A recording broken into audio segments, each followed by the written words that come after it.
دلوقتي هقول لكم شوية حاجات تعزز جواكم إحساس الثقة بالنفس وتجيب من الآخر، ومع الاستمرار عليها هتلاقي إن أسلوب كلامكم مع نفسكم اختلف تماما، وردود فعلكم في المواقف اللي كنتوا بتحسوا فيها إنكم مهزوزين اختلفت هي كمان. اكتبوا صفاتكم الحلوة، الحاجات الحلوة في شخصياتكم، زي مثلا أنا دمي خفيف، كريم، لو حد اتكلم معايا بيحس براحة نفسية، بحاول أطور من نفسي، بجري ورا أهدافي وبركز في مستقبلي. أي صفة شايفينها فيكم كويسة اكتبوها وحطوها قدام عينيكم، عشان ده بيساعد جدا إنك تبقى عارف قيمتك كويس.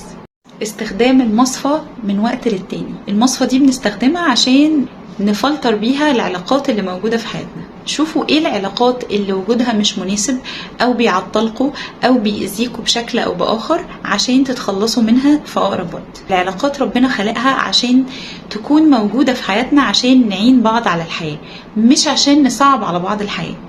غياب الدعم في الحياة بيخلينا نتأثر جدا، وده بيأثر جدا على الثقة بالنفس. فازاي تدعم نفسك؟ ازاي تدور على الدعم؟ اول حاجة انت ساعدت نفسك فيها انك صفيت العلاقات المؤذية وخرجتها من حياتك.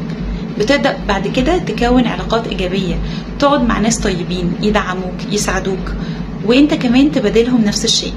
ولحد ما تعمل علاقات ايجابية، لو ما كانش عندك دلوقتي العلاقات دي، تقدر تستعين بحد متخصص يساعدك انك تكتسب مهارات تخليك تتعرف على ناس جديدة، يساعدك في الرحلة بتاعتك. اكيد طريقة تفكيرك هتختلف كتير. اقبلوا المدح والكلام الحلو. في ناس كتيرة ومن ضمنهم انا كنت زمان بتوتر جدا لما حد يقول لي كلام حلو، وكنت دايما لو حد قال لي مثلا الهدوم اللي انتي لابساها دي حلوه قوي، اقول لهم والله بس دي قديمه، والله بس ده رخيص قوي، ده انا جايباه ب50 جنيه مش عارف منين. طب ايه يعني لما حد يمدحني ويمدح حاجه قديمه او حاجه سعرها مش غالي او حاجه حتى انا سلفاها من حد؟ احنا ممكن نستقبل المدح ونقول شكرا وخلاص.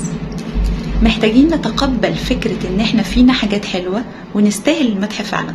فلو حد مدحك او مدحك ممكن نقول شكرا ونتبسط بالكلام الحلو ده وخلاص.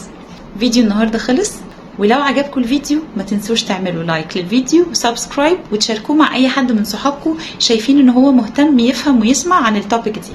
ولو حابين تحجزوا جلسات اونلاين تقدروا تبعتولي مسج على الارقام اللي هتظهر قدامكم في الشاشة.